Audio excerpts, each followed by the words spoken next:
Bismillahirrahmanirrahim. Assalamualaikum and a very good afternoon, ladies and gentlemen. Yang berbahagia Datuk Technologist Abdul Razak Abdul Malik, the President of Clt International. Yang berbahagia Datuk Dr. Muhammad Yusof Sulaiman, the President and CEO of Malaysian Industry Government Group for High Technology, MIGT.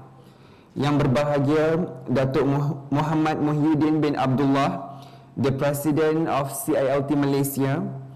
Yang berusaha Tuan Haji Amiruddin bin Tan Sri Tajuddin, the Deputy Yang di-Pertua Dewan Perniagaan dan Perindustrian Melayu Perak, DPP MP. Yang berusaha Dr. Razlan Ahmad, the Senior Vice President of MIGT. Distinguished guests, ladies and gentlemen, without further ado, I would like to call upon Technologist Haji Muhammad Nasir Alias, the Secretary General Clt Malaysia, to recite the dua.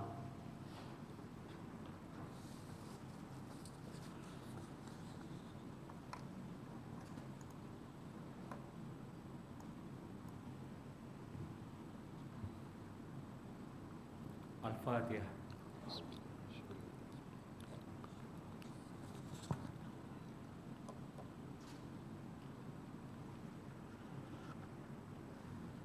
Bismillahirrahmanirrahim. Alhamdulillah. Na'maduhu wa nasta'inuhu wa nastaghfiruhu wa na'udzu billahi min sururi anfusina wa min sayyiatina a'malina. May yahdihillahu fala mudilla lahu wa may yudlilhu fala hadiya lahu. Wassalatu wassalamu ala Rasulillah sallallahu alaihi wasallam. Bismillahirrahmanirrahim. Ya Allah, Ya Karim, Ya Wadud. O Allah, the most gracious, the most merciful. All praise to Allah, the Almighty. May peace and mercy of Allah be upon His Prophet Muhammad sallallahu alaihi wasallam, his family, companion and followers. We thank you, Allah, for allowing us to be here, attending in the webinar networking and knowledge sharing session, Smart Mobility Towards Sustainable Growth in Peaceful and Harmony. Ya Allah, in conjunction with this ceremony, we ask for your aid and guidance, grant through happiness and health, body and soul, to make the following of our command easy for us. We ask your mercy to keep open and expand our heart to receive the good and welfare from you. Ya Allah, unite us for the right solution and the sustainable growth due to pandemic COVID-19 issues between our members, and provide us with full knowledge on the webinar program that we organize today. Oh Allah, grant us the benefit of this webinar as a valuable asset to our people and strength, and then right effort to make the appropriate action on all subjects that we agree among us. Oh Allah, we seek your blessing for this ceremony. You do reserve from all sorts of danger and disadvantages. Rabbana atina fid dunya hasanah wa fil akhirati hasanah wa qina azabannar. Wa sallallahu ala sayyidina Muhammad nabi ummi wa alihi wa sahbihi salam. Walhamdulillahi rabbil alamin. Taqabbalallahu minkum. Amin, amin, ya Rabbal Alamin. Thank you, Technologist Haji Muhammad Nasir Alias. Distinguished guests, ladies and gentlemen, in this fast-paced, competitive world we live today, never has the demand for continuous innovation and sustainable technology and smart mobility been more momentous. Malaysia, soaring to become an innovation-driven nation, place for high impact of smart mobility and the high technology development. Now, ladies and gentlemen, let us warmly invite Yang berbahagia Datuk Dr. Muhammad Yusof Sulaiman, the President and CEO of MIGT, for his welcoming speech. Please welcome Yang berbahagia Datuk.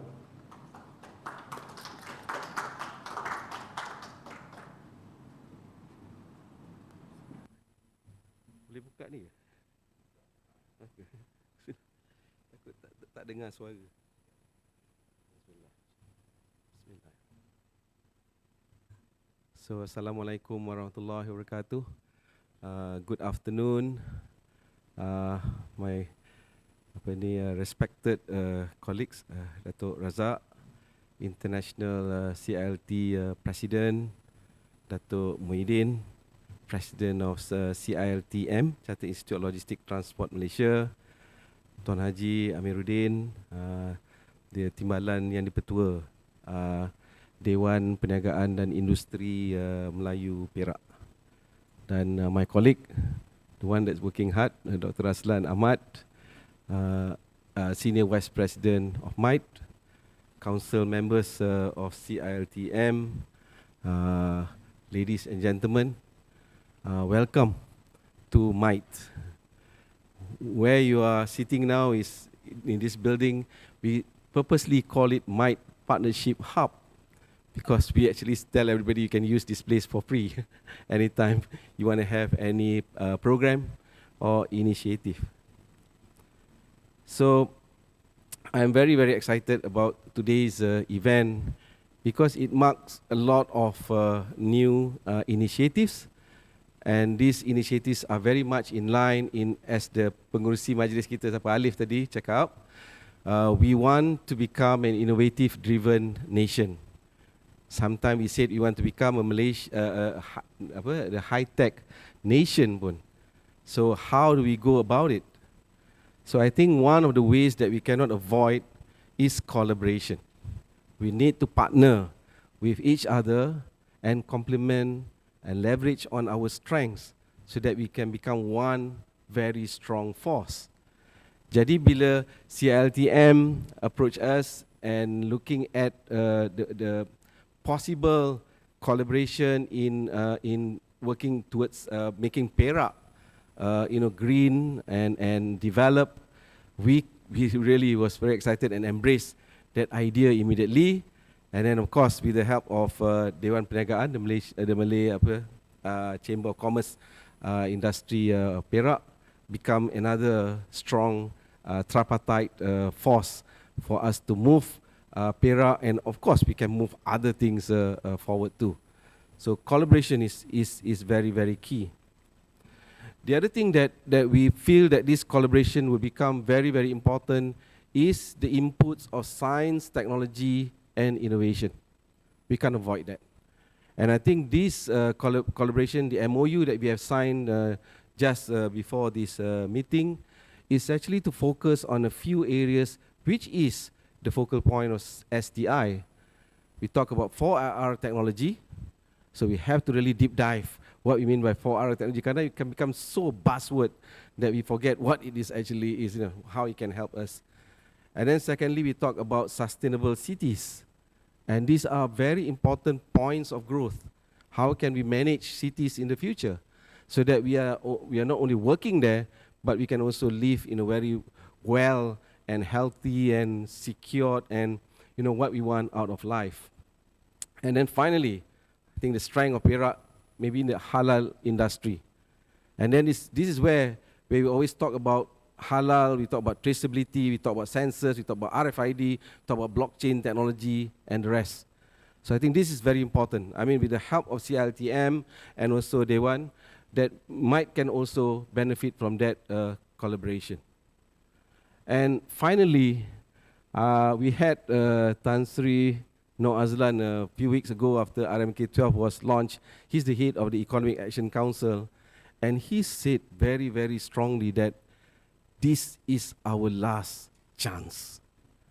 Okay, if you don't get our act right, other countries may surpass us and we may be left behind. So we have to find ways how we can actually collaborate, how we can leverage on STI and make our country more competitive.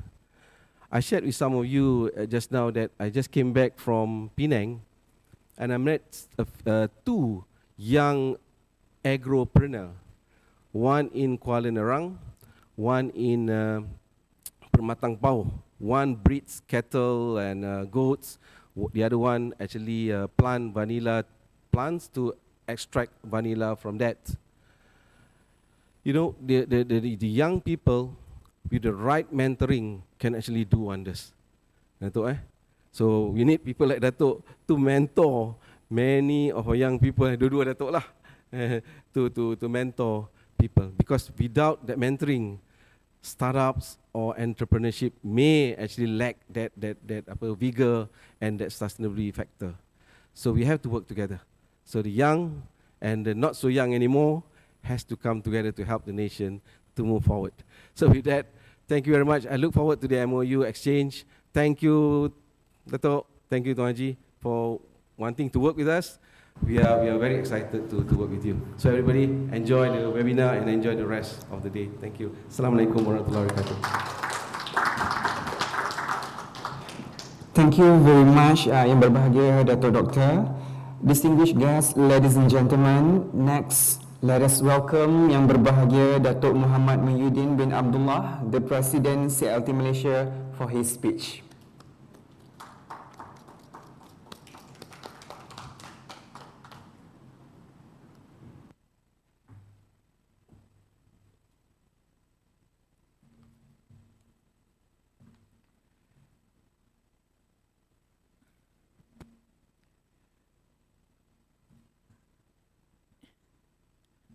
Bismillahirrahmanirrahim. Assalamualaikum warahmatullahi wabarakatuh dan selamat tengah hari. Yang berbahagia Datuk T.S. Abdul Razak bin Abdul Malik, the International President, Clt Institute of Logistics and Transport. Yang berbahagia Datuk Dr. Muhammad Yusof bin Sulaiman, President and Chief Executive Officer, Malaysian Industry Government Group for High Technology. Yang berusaha Dr. Razlan bin Ahmad, Senior Vice President, who has been working very closely with the CLT and Perak Chamber. Yang bahagia Dr. Muhammad Nizam, Deputy President of the Clt Institute of Logistics and Transport and Council members. Yang berbahagia Tuan Haji Amiruddin bin Tan Sri Tajuddin, the Deputy President of the Malay Chamber of Commerce and Industry, the moderator and the panelists, and the esteemed guests. Firstly, I'm honored to be invited to this networking and knowledge sharing session on smart mobility towards sustainability growth. I think it is high time that we enhance our capabilities in smart mobility in line with global growth if we don't want to be left behind, as what Dato' Yusof said just now. Smart mobility is one of the important elements of a smart city. So if we really want to pursue smart cities, we have to design, plan and execute a great plan for smart mobility. Once considered futuristic, smart mobility is now becoming a reality with the increased adoption of IoT in this region. Essentially, smart mobility taps into technology to deploy an intelligent transport and mobility system through various mobility devices such as cars, bikes, personal mobility devices, and others. These solutions are designed to reduce carbon footprint, increase society's quality of life, and provide communities with a seamless and efficient travel system. Nowadays, in order to order food, everybody name taxi or rent a car, send items from point A to point B, make a purchase from a store. All this can be done using the tip of our finger. It is estimated that by 2027, the global worth of the smart mobility market will be US 70.5 billion. The possibilities are endless. Therefore, I'm truly excited to learn and what else is there in store for us in the future through this knowledge sharing session. It is a wonderful time to be at where we see the shift of societies to the future. Today, we, the Chartered Institute of Logistics and Transport Malaysia, will also sign an MOU of cooperation with MIC and the Malay Chamber of Commerce Industry Perak. One of the focus of this MOU is the Perak Sustainable Green Print 2030, or PSG, they call it PSG 2030 by the Perak State Government and organized by Mike.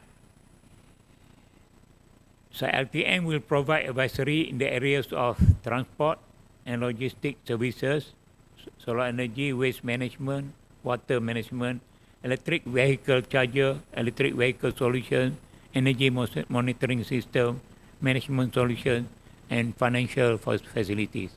I think one of the banker that's coming to support us is Alliance Bank.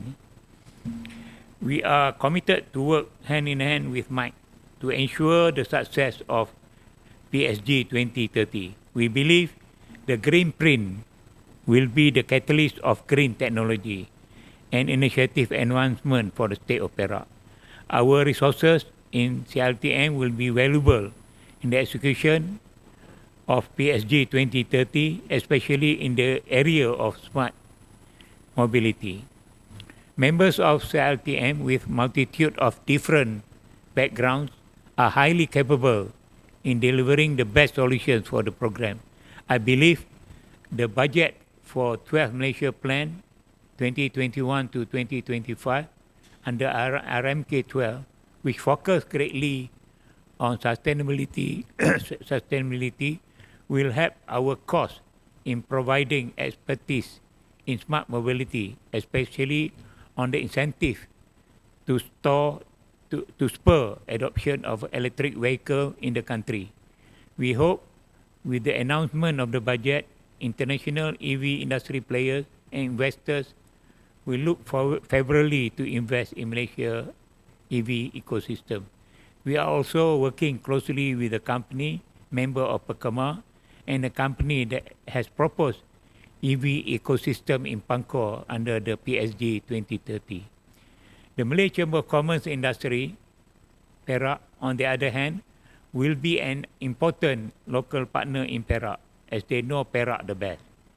They will provide their expertise on agro-based industry, halal industry, eco and virtual tourism, fabrication, training for green entrepreneur and SME equipment financing for any implementation in factory and warehousing. Currently, for example, 2 of the PMP member and affiliate will be joining PSG 2030 to contribute to the program. They call Adente Sista Food Feed is doing a sustainable large-scale fixed stock farming in Tapah. Perak, which will be using machineries and sustainable technologies to enhance production while preserving the environment. Another one, Datanam, will build an energy-efficient control environment precision vertical farm in Ipoh, which will produce pesticide-free vegetable, mushrooms and others in line with government policy to enhance our food security and safety. These two companies with the PPMP will work with 2 local universities, namely UiTM Tapah and University Technology Petronas, on R&D for agrotech and energy efficiency, and also on the development of green entrepreneur and agropreneur. So as what Dr. Yusof mentioned about the halal industry, so actually CLTM, we are moving forward on this halal and supply chain industry, whereby we have worked closely. I mean, we have a partnership with HDC to move to use the logistic, the Clt Institute of Logistics throughout the world. We have got about 37 countries, and so what we are going to do is we are going to do training, audit, and consultancy services. So the first project will be in Dubai. We are on the 15th of this month, and then the second one, February, will be in Australia, and the third one will be in UK in June. So hopefully, I think after this we'll be having a discussion with Mike how we can go further and promote. So the other thing, I think Dr. Raslan has mentioned about the smart cities. So I think we'll work closely with Mike so that we'll try to. I think apart from, I think we'll go for international market. So I believe the collaboration between these three parties, MIC, CLTM, DPP, MP, will be highly valued and essential to the success of PSG 2030, as it covers the government, professional body, and industry. We'll work as a team to ensure the benefits can truly be fed by all. Thank you, Mike, for this opportunity to work together to achieve our dream, to be a better Malaysia, for all. And thank you, DPP MP, for their commitment to make PSG 2030 a success. Thank you.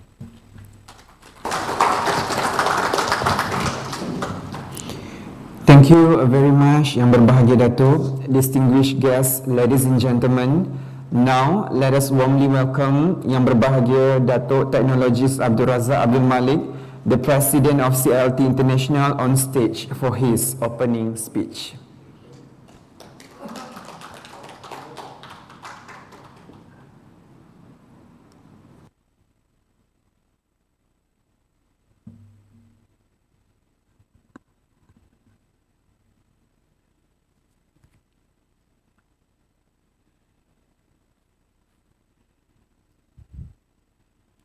Thank you very much. Yang berbahagia Datuk Dr. Yusof Sulaiman, CEO MIC, Datuk Muhammad Mahyudin, Presiden CLT Malaysia, Tuan Haji Amiruddin Tan Sri Tajuddin Ali, Deputy Presiden Dewan Perniagaan dan Industri Melayu Perak, Dr. Raslan Ahmad, Senior Vice President MIC, Management Council of CLTM, Moderator Dr. Hazariah Muhammad Noor of Uniki Almiat, Panelist Dr. Hairi Zamzuri, CEO eMoveit, Mr. Amir Zakwan Anwar, Chief Strategy Officer Aerodyne Group, Mr. Wan Agil Wan Hassan, Head of Regulatory Affairs SOCA, invited guests, ladies and gentlemen. Assalamualaikum warahmatullahi wabarakatuh, and a very good day to all. Glad to see you all present here this afternoon, and also to see those happy faces around. I'm very happy to see all of you doing well, fit and healthy, managed to keep away from the deadly virus that we are facing now. To me, that's the most important thing for us. I'm delighted to be invited to deliver this opening speech in this event organized jointly by MIC and CLTM. It was rightly described that the topics of this webinar examine how smart mobility utilizes technologies to accomplish sustainable growth for cities, communities, and individuals. For me today, just for your information, is my 51 days countdown towards the end of my term as International President of the CILT. I'm humble and happy though to see that I could be able to end my term in the most happy and peaceful manner. Ladies and gentlemen, it has never been more important for logistic professionals across the world to work together and share best practice. As CLT, we have been leading the way by focusing on two areas this year: sustainability and digitalization. We have held webinars and issued bulletins bringing together experts from East Asia, Southeast Asia, South Asia, Central Asia, Europe, the Middle East, Africa, Australasia, and the Americas. These two key areas I shared with you last year as part of our 5 key areas to work on in 2020 and 2021. The 5 focus areas are inclusivity and care of every member in our profession, green technology and sustainability solutions for our world, uncharted territories growing our institute in new countries, best practice in managing crises, our immediate challenge this year and last year, last but not least, digitalization and Industry 4.0 as solution to faster and more efficient supply chain. Post-COVID-19, the main focus shall be digitalization and sustainability for Clt International, and everyone should gear up to realize this dream. Why digitalization in Industry 4.0? Our world is changing. Digital technologies have advanced more rapidly than any innovation in our history, disrupting societies and transforming the way we learn and communicate, the way we work, even the way we think. There are many articles and many new words and technologies that are associated with digitalization. We will be seeking to make this relevant to each member wherever they are in the world. Our approach are people-based, so it is important we translate words into activities and actions that our members can relate to and experience in their workplaces. Ladies and gentlemen, asserting behavior of today's millennials in their seriousness of contributing to the future of planet's sustainability in sync with the UN 17 SDGs in areas of green logistics and zero carbon footprints, a small but major contribution at addressing global climate change, I believe P2P, peer-to-peer, a new concept of car sharing that can contribute significantly by moving towards having electric car or battery-operated car in our environment. P2P rental is no flash in the pan. Like Excel Smith and Cohn director, done right, it could benefit everyone in the automotive value chain from manufacturers to end users.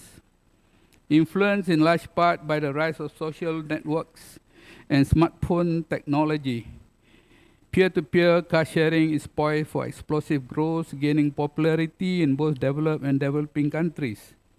The number of P2P car sharing vehicles globally grew from approximately 200,000 in 2015 to more than 440,000 this year. And that figure is expected to more than double by 2025 to approximately 990,000 vehicles.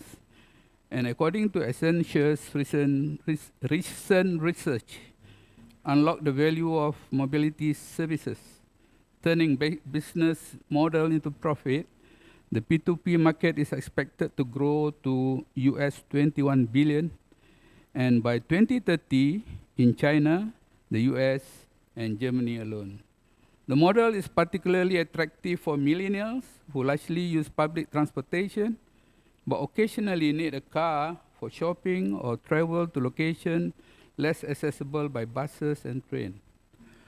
Turning to the key issues of digitalization, this has the capability of having a transformative impact on the rail sector also. New digital rail technology will also allow trains to run more frequently, closer together, increase services and seats, and also cut delays by allowing trains to get moving more rapidly after disruption. The digital age will also vastly improve mobile and Wi-Fi connectivity so passengers can make the most of their travel time. Ultimately, the success of all of the behind-the-scenes digitalization effort will be gauged by passenger experience. Here is an example at London Euston, which is the first station in the United Kingdom to provide sign language touch screens. Here, sign language interpreters have created a library of standard messaging as part of the screen software, and will also provide passengers with sign information as situations evolve or during periods of unexpected disruption. In order to help people travel with confidence, Network Rail have planned to roll this out to another 19 more stations across the country. Sustainability improvements also extend to trains, and there is an example of the new battery-operated low-carbon train in UK. These trains are now running on 3 regional networks and are recycled from previous rolling stock used on the London Underground. They are operated by Viva Rail, formerly known as Chiltern Railway. This is an example that manifests the combining of technology, the battery, digitalization, the system, and sustainability, all recycle rolling stock from London Underground coaches. Ladies and gentlemen, in closing, let's not forget the value of independent voice and the importance of universities, researchers, and professional bodies in providing evidence and professional opinion. As Professor Omaira Khan, FCILT of Royal Holloway, University of London said, and I quote, "The key characteristic of world-class logistic transport and supply chains are agility, adaptability, and alignment. Effectively managing all three will enable companies to embrace the uncertainty of the new normal operating environment and opportunities that are characteristic of the fourth industrial revolution. Don't get trapped in traditional linear thinking and absorbed by current crisis. Do things strategically about the force of disruption and innovation shaping our future."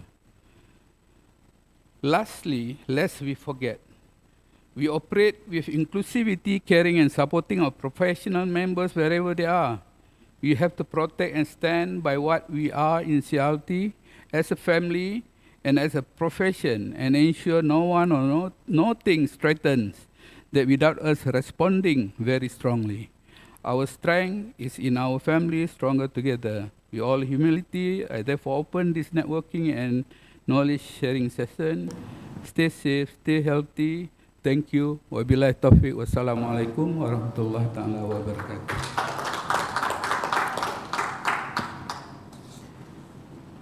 Thank you very much Yang Berbahagia Datuk for the inspiring opening speech today.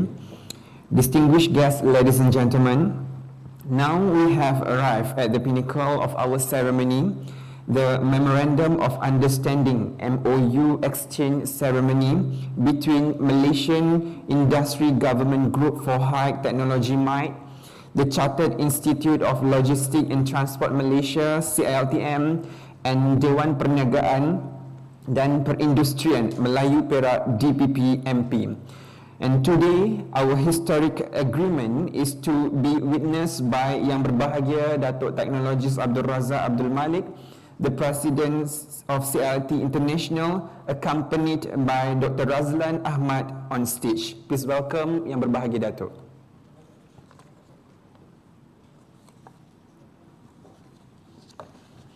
Next, please welcome on stage Yang Berbahagia Datuk Muhammad Muhyiddin bin Abdullah. Yang Berbahagia Datuk Dr. Muhammad Yusuf Sulaiman. And last but not least, Yang Berbahagia Tuan Haji Amiruddin bin Tan Sri Tajuddin. Ladies and gentlemen, our first MOU exchange is between MITE to CILTM, please.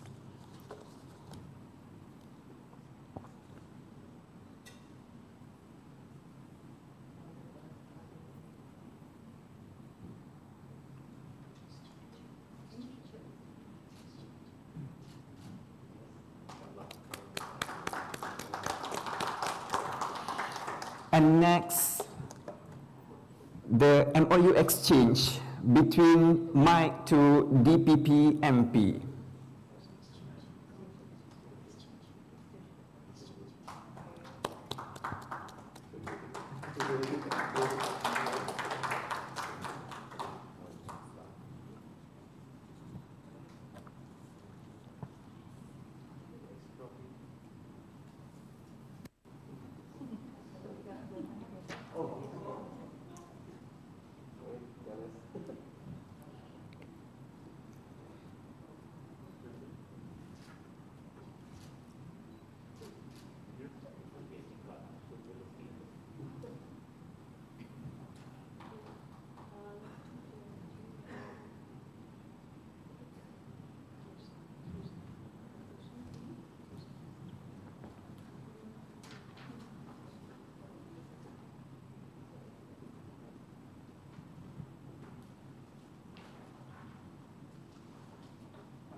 Thank you everyone, and please be seated. Thank you.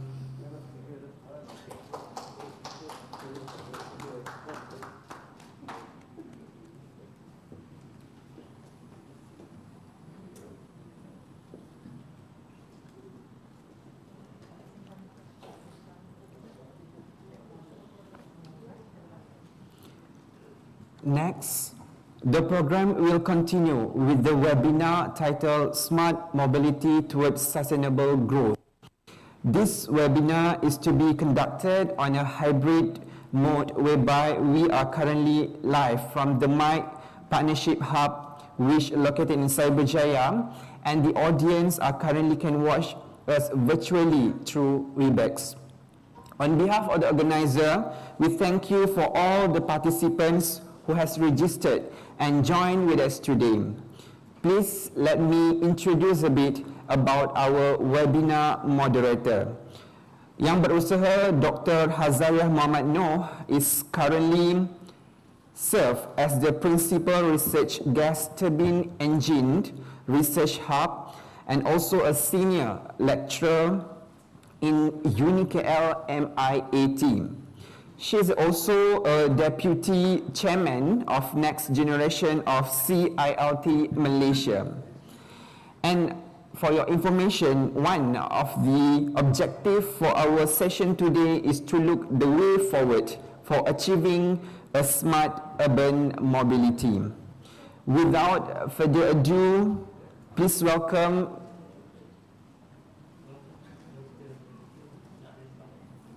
Yang Berusaha Dr. Hazariah Muhammad Noh to take over the stage.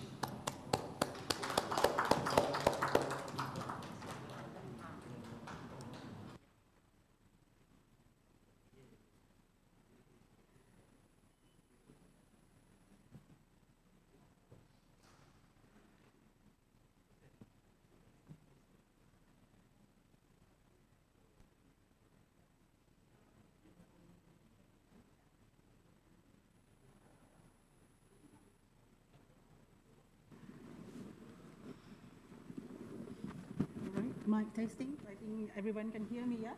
Very clear, loud and clear. All right. Bismillahirrahmanirrahim. Assalamualaikum warahmatullahi ta'ala wabarakatuh. And a very good evening to each of the participants, whether it is be physically in here in mic, and also some of them will be live through the WebEx, yeah?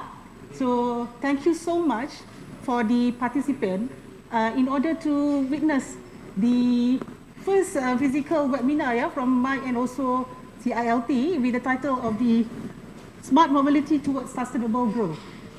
So I hope without further ado, I would like to call the panelists to be on stage together with me. So Mr. Amir from Aerodyne, Associate Professor Dr. Khairi from Innovate, and also Mr. Agil from Circa.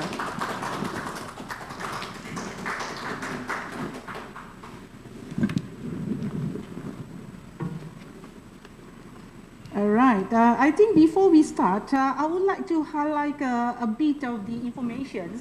I think for those who are joining us live from the WebEx, you can drop us the Q&A towards the chat, yeah? So I can view through the chat and hand over to the panelists toward the end of the session.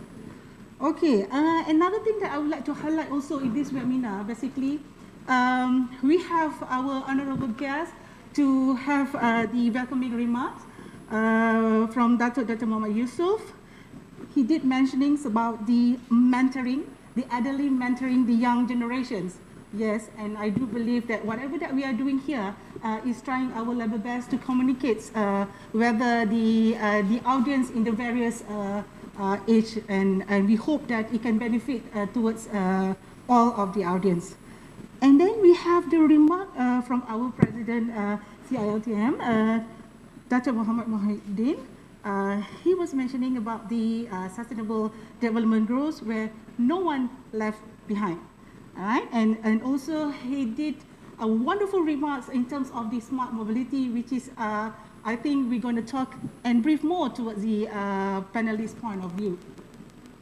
And then we have also our Dato' T.S. Abdul Razak in the opening remarks and talk about the sustainability and also the digitalizations. I captured that two words because that two words is basically is in terms of the topic that we're going to talk today is about the smart mobility, and I hope that we can grab as much of the sustainability and digitalizations in terms of this. So that will be the introductions of the remarks. To continue on that, I think before we start the webinar, it will be better to know more panelists in details. Yeah, I will just have a brief on introductions towards our panelists today. The first panelist next to me is Mr. Amir Zakwan bin Anwar, is the Chief Strategy Officer from the Aerodyne Group. Thank you for accepting our invitation. All right, and then we have the second panelist is the Associate Professor Dr. Hairi Zamzuri, the CEO of Innovic Technologies in Berhad. How are you, sir? Okay. All right, and we have the third panelist, Mr. Wan Muhammad Hazrin Agil Wan Hassan, is the Head of Regulatory Affairs, Soka Mobility Asia. Thank you for joining us today.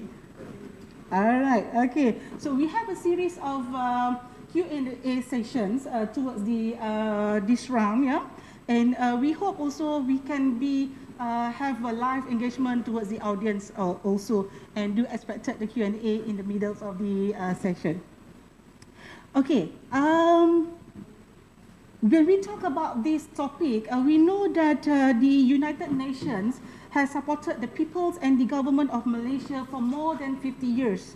And over that period, the United Nations has offered development assistance, which is, yes, as mentioning in the remarks, that no one left behind, and it's being listed in the 2030 agenda, which is we have 17 main focus area. But today, we're going to talk more details on the target number 7, which is the affordables and the clean energy, and also the focus number 11, which is the sustainable cities and communities. Without further ado, let me ask Mr. Amir to give us a little bit of the backgrounds of his roles and responsibility in the company, which is the Aerodyne Group. We do aware that in the beginning, Mr. Amir has known as the Chief Strategy Officer of Aerodyne Group, and the career started with the Khazanah, all right? And he also spending times in the Kuala Lumpur headquarters and also the London office. Am I right? Okay. Yes. Yeah. So maybe you can tell us a little bit more details on your roles and responsibility in the company, and also what we can talk about the topic for today. Sure. Over to you. Thank you very much, Mike, CLTM, for having me. My name is Amir Zakwan. I'm the Chief Strategy Officer of Aerodyne Group. My role is really to spearhead the design, the structure, and also the implementation of growth at Aerodyne Group, not just in Malaysia, but also on an international scale. That would include things like funding, fundraising, investments, deployment of capital, and also the overall corporate strategy at Aerodyne Group. You're right, thank you very much. That was a very illustrious explanation of my career. I started off my career in investments in Khazanah, not only in Malaysia, but also spent time in the London office managing the European technology portfolio. And I came back in 2019, and I joined Aerodyne since then. All right, thank you so much for the introductions. And you forgot to and I think I also forgot to mention that you got the master degree in the international business with the Monash University, and as well as your degree, if I'm not mistaken. Yes, that's absolutely right. Okay, all right, thank you so much. And then we move into the second panelist. We have the CEO Innovic Technologies in Berhad, Associate Professor Dr. Hairi Zamzuri.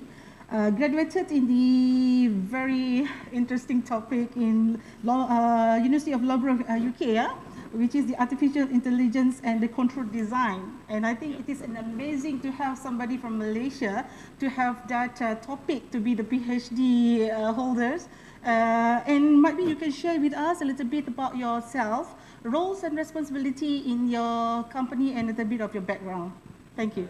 Assalamualaikum warahmatullahi wabarakatuh. So, info my Hairi Zamzuri. Just a bit background of our company. We are we are developing, we are doing research and development, and also deployment of the autonomous vehicle in Malaysia and around the globe. We provide the solutions to our customer. We provide the software stack for them and customize based on their requirement. So we start in 2017 and currently in Futurized Cyberjaya.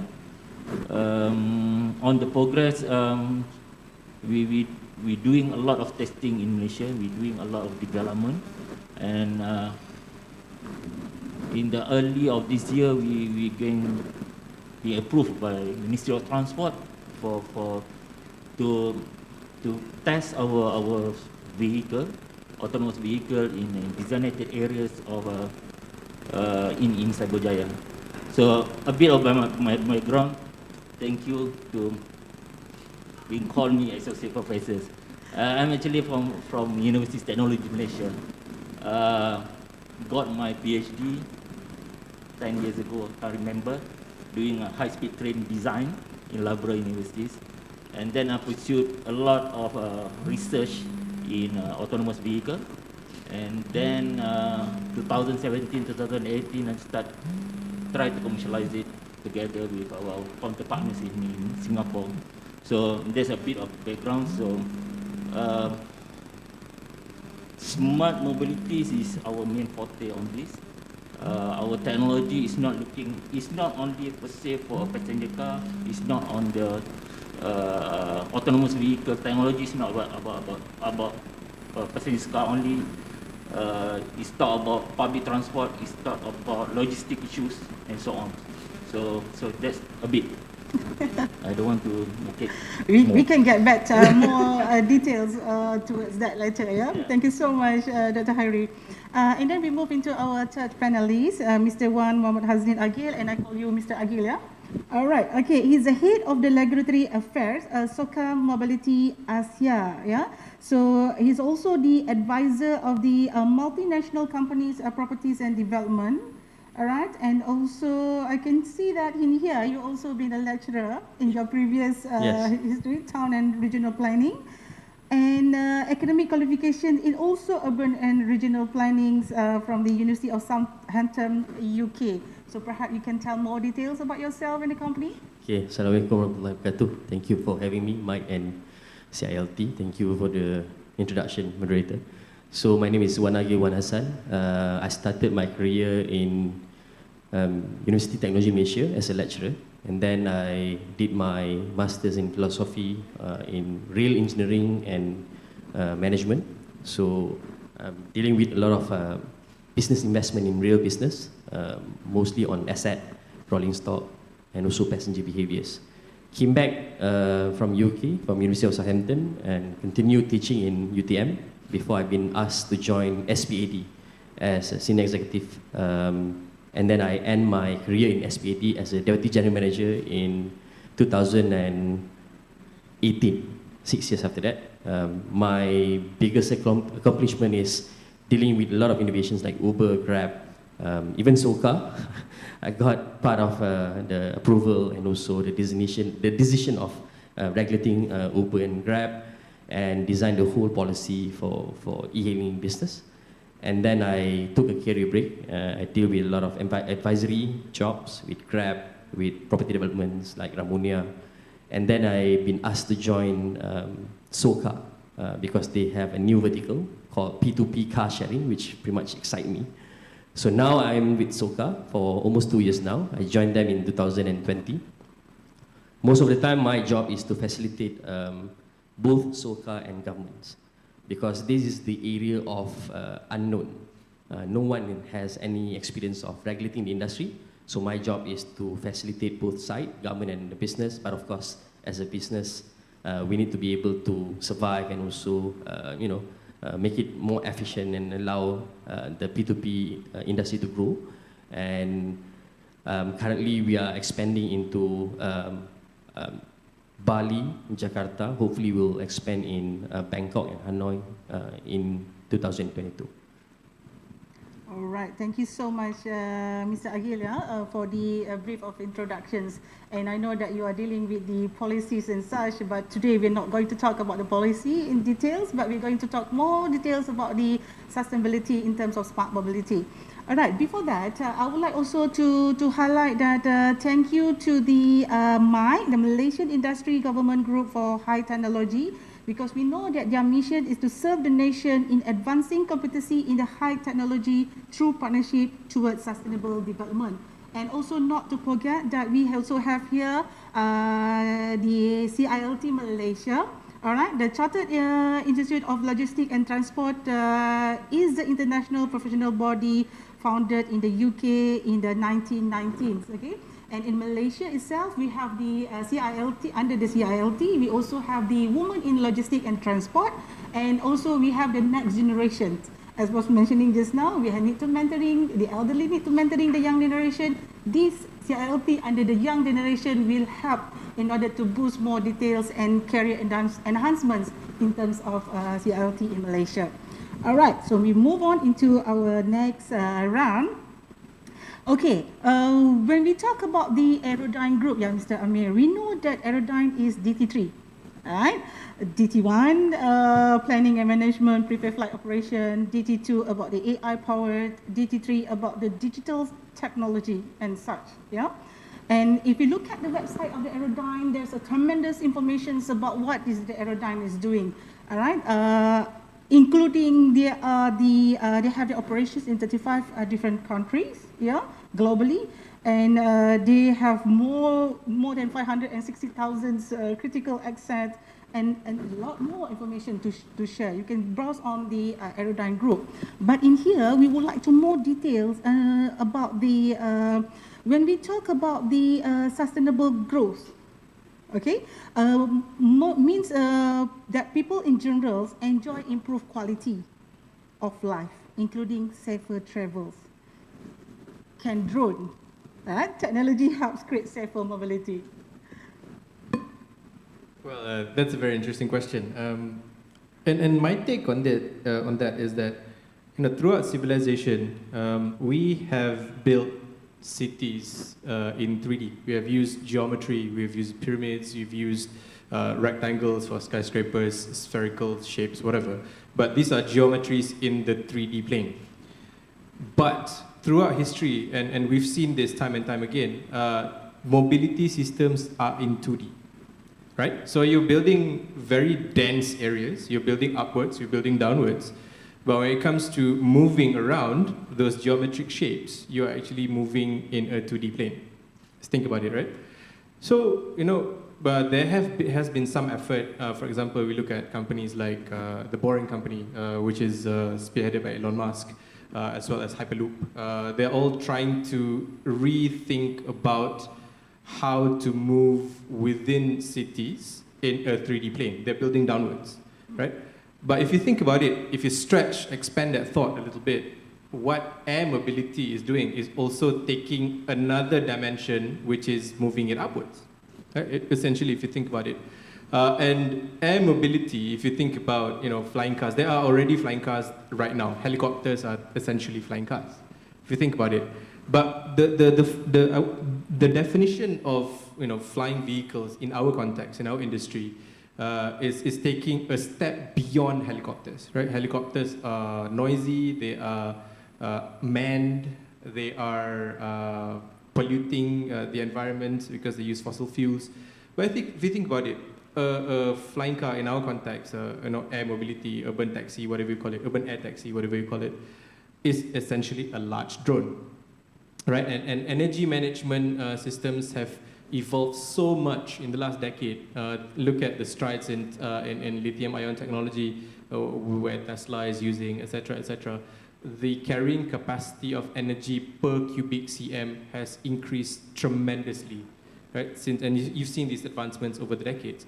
That means that urban air taxis would be able to, okay, imagine this, right? In the next 5 years, 10 years, whatever, that urban air taxis will be able to fly longer distances with the advancements of AI technology.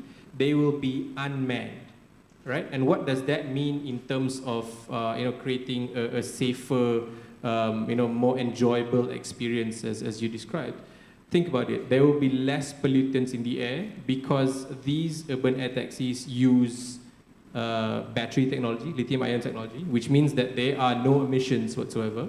And also, if you think about it, taking back the point about moving in a 3D plane, you are alleviating congestion on the 2D space, and you're taking that into a virtual air highway, so to speak, right? So that alleviates congestion, and that is, well, the two, pollution and congestion are the two banes of urbanization, right? As more people crowd, create density in an area, you create pollution and you create congestion. And these are the two key factors that air mobility will be able to alleviate as this technology gets mainstream in the next 5 to 10 years. All right, thank you so much for the answer. And I think that create the two key points as you're mentioning, pollution and congestion is as the reference key for us in order to determine the ability of the smart mobility in the future. All right, and then we have the question for our second panelist, Dr. Hairi. When we talk about the accidents, yes, of course, we don't want it to happen, okay? And accidents are not sustainable, okay?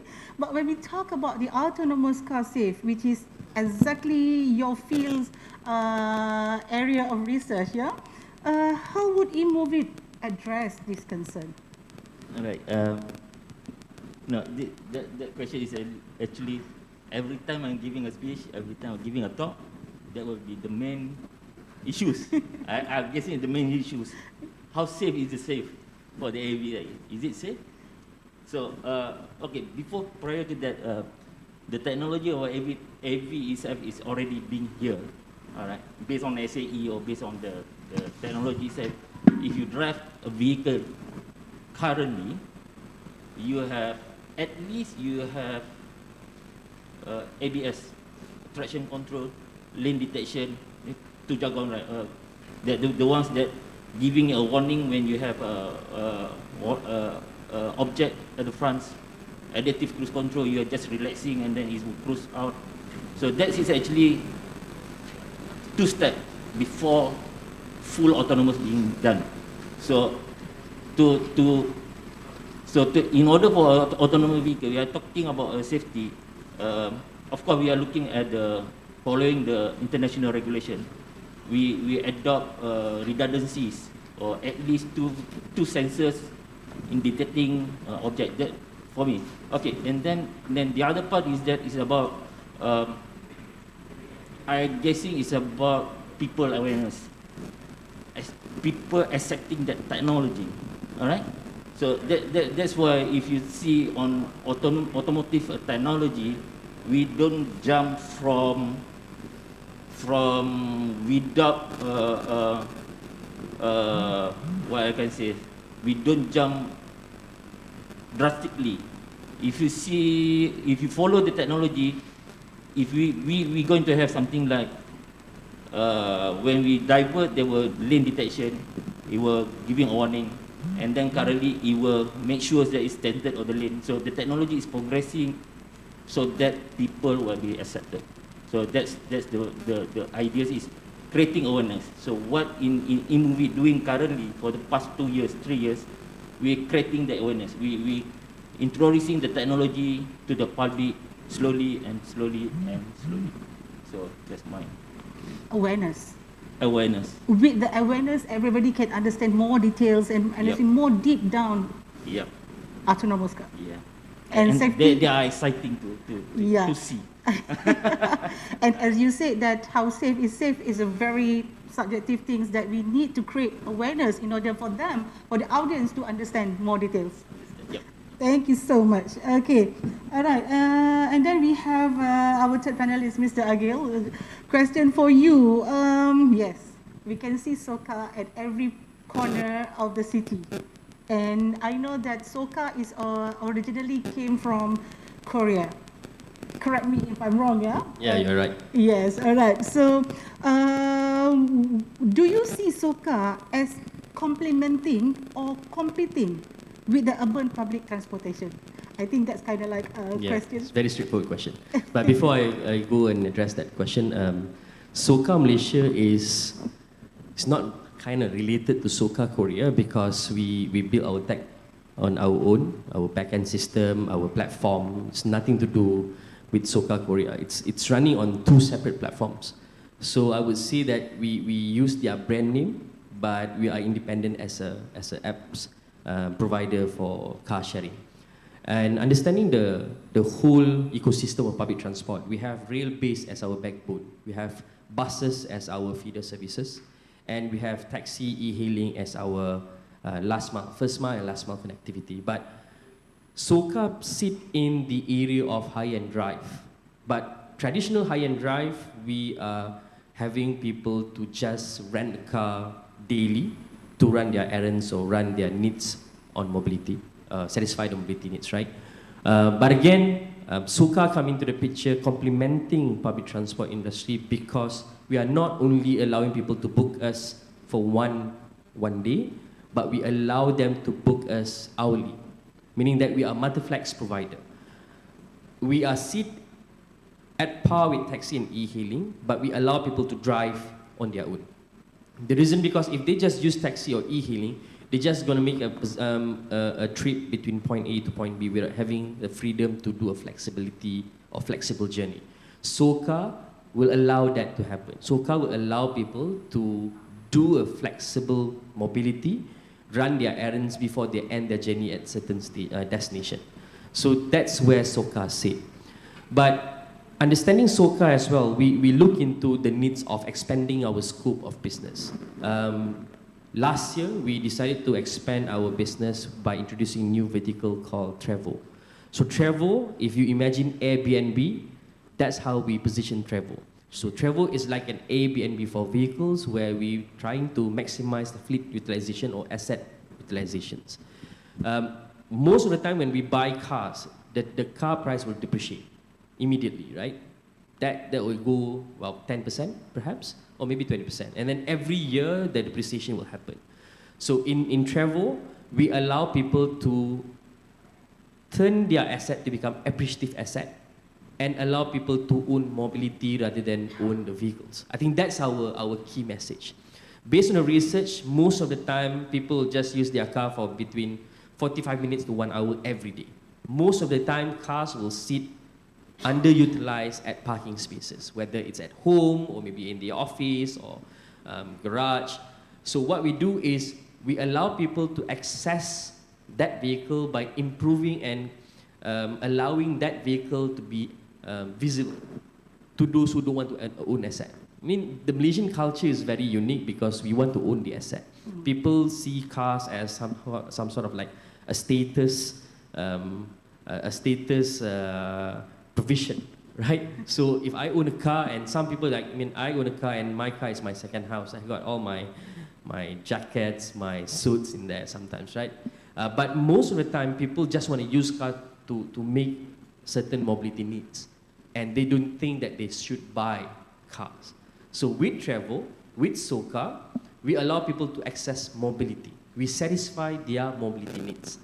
So SOCA is allowing people to have or book the car for hourly basis for flexible mobility needs, while travel allowing people not only to access mobility to do a daily trip to certain destination, but allowing people to maximize their fleet utilizations. So if someone just about to rent out the car, you have the freedom as a owner of the fleet to inform the user on which dates that car will be available for people to rent. And they will also have the freedom to approve or reject the guests who want to rent their cars. That's the flexibility that we allow and we offer in the apps. Between 8 to 10 days, most of the time, people can cover back their monthly installment. We have a lot of cars. We have about 4,000 to 6,000 cars on a platform across the country, including the one in Bali and also in Jakarta. We are expanding we're expanding towards Bangkok and Hanoi. SOCA, we have about 2,000 fleets across the country. We are expanding to Langkawi soon and Kota Kinabalu, hopefully. And we offer free floating parking as well. Not only you can just rent a car and send it back to the origin of the car where you pick up, but you can also in Penang, you can just pick up here and just send it to other zones. And we are trying to make it happen in Kuala Lumpur as well. We also offer other things. We offer SOCA to you. We can book the car. If you don't want to drive the car, you can pick and choose any drivers in our database that you can have your own personal chauffeur services. And the other product that we have in SOCA, we call it BOSS, where you can also lease the car for certain use, for corporate use, for government use. And the latest development that SOCA has now is we are trying to accelerate the adoption for electric vehicle, where we are collaborating with TNB and also MITI. Hopefully we can bring in around 100 vehicles to 200 vehicles next year, where TNB will become our infra partner and SOCA will become the fleet partner to provide experience to people to adopt into electric vehicles. All right, wow. That's a lot of information for me as well, because I only know that you can just rent a car, but I didn't know about the Trevo and I didn't know about the BOSS. And I think when we talk about SOCA, people is commenting, telling that technology is redefining the way we live. And people were saying that thank you to SOCA, because they said that especially the expatriate or even the international students. I think in every university they have the international students, and they don't, it's kind of like a lengthy process for them to get the licensing, but they were saying that SOCA saved my life. We have a lot of positive comments, and of course I wouldn't hide that we have a lot of challenges as well, especially when it comes to cleanliness of the cars, because we allow people to book the car all the time. Unlike daily booking, we can clean the car after every booking, but with SOCA, because the car will always be on booking mode, so cleanliness of the cars will be a very huge challenge for us. We are trying to find ways, introducing new, and maybe gamify certain approach and process to allow it to be better. All right, thank you so much. I think there's a lot of commenting about SOCA, but we keep it for a while, and then we move on into Mr. Amir. Yeah? As Mr. Amir was mentioning that yes, flying car and such is considered to be part of the Amin, and I mean together with the Amin, yeah. And also Aerodyne is very very niche in their project and products, yeah. Which lead to me to wanted to know more details about the urban dwellers are concerned on how technology invade their privacy. Okay, how would you alleviate their fears and instill confidence that technologies are enabler of the sustainable future?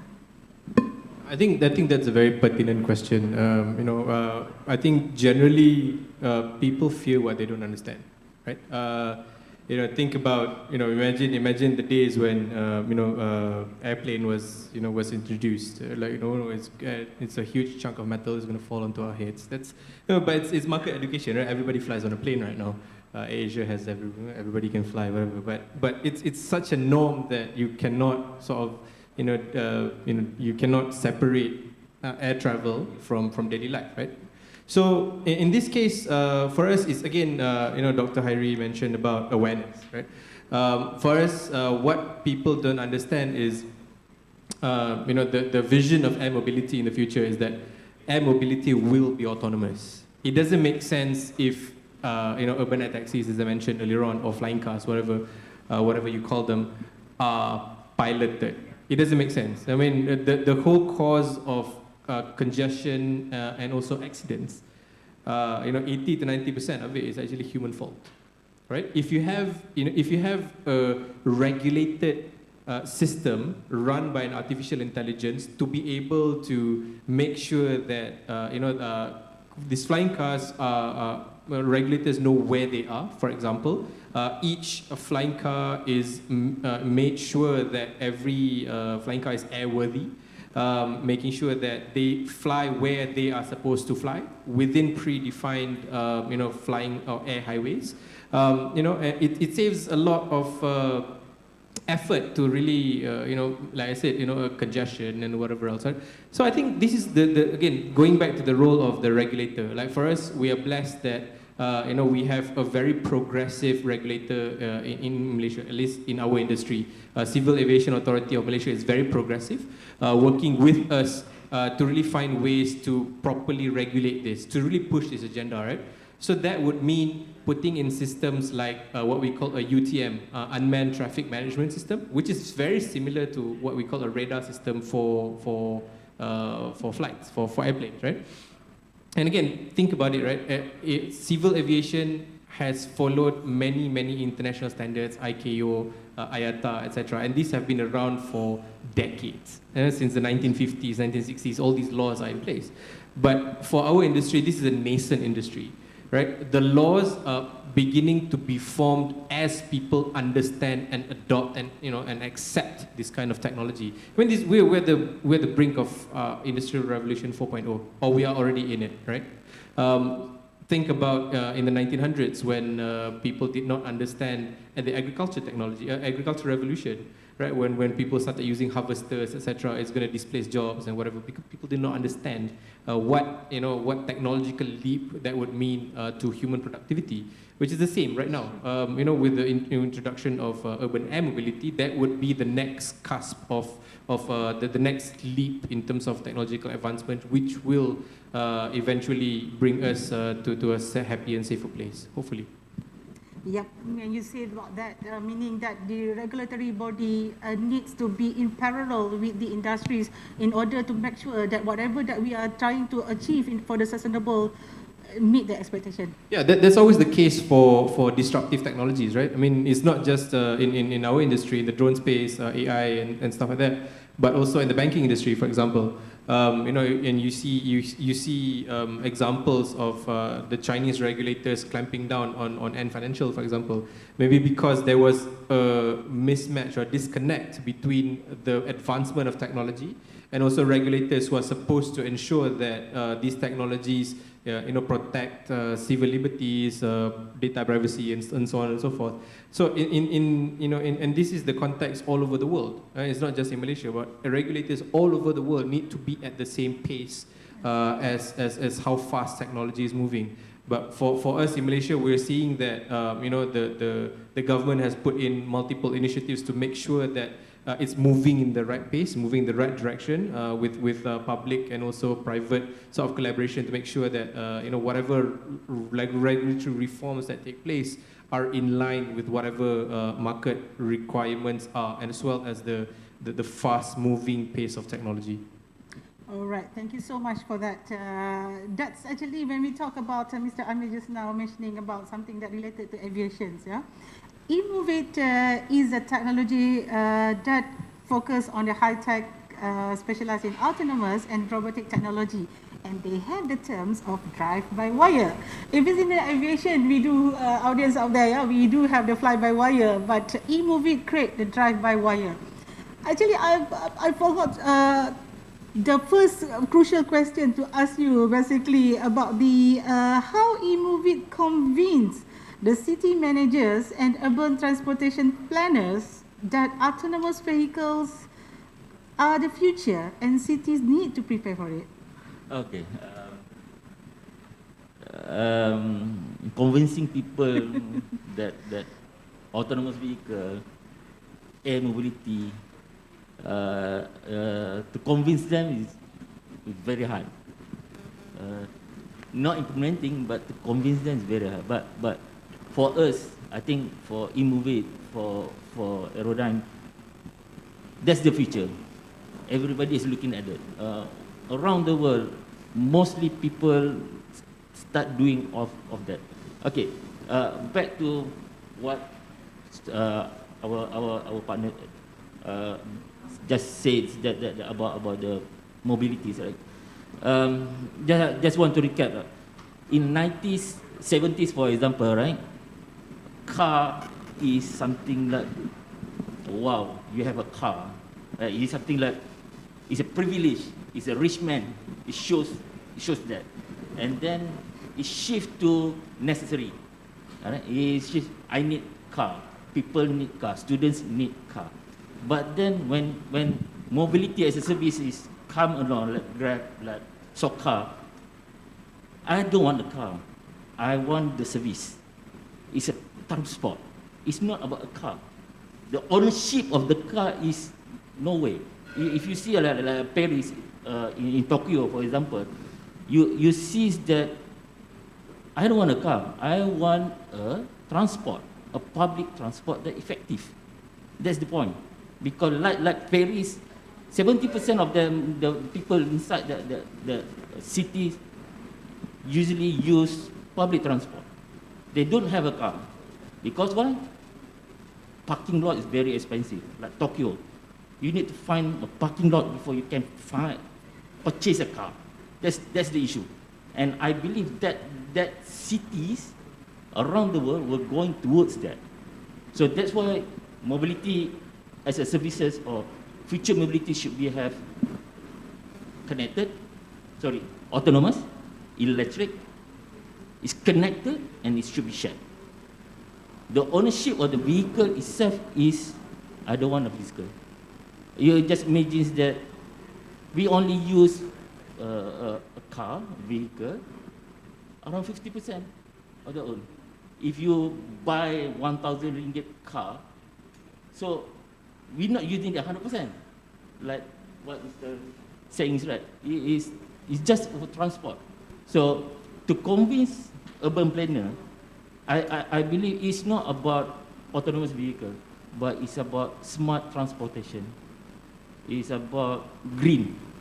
That one should be good because the element of the green, sustainable is all inside there.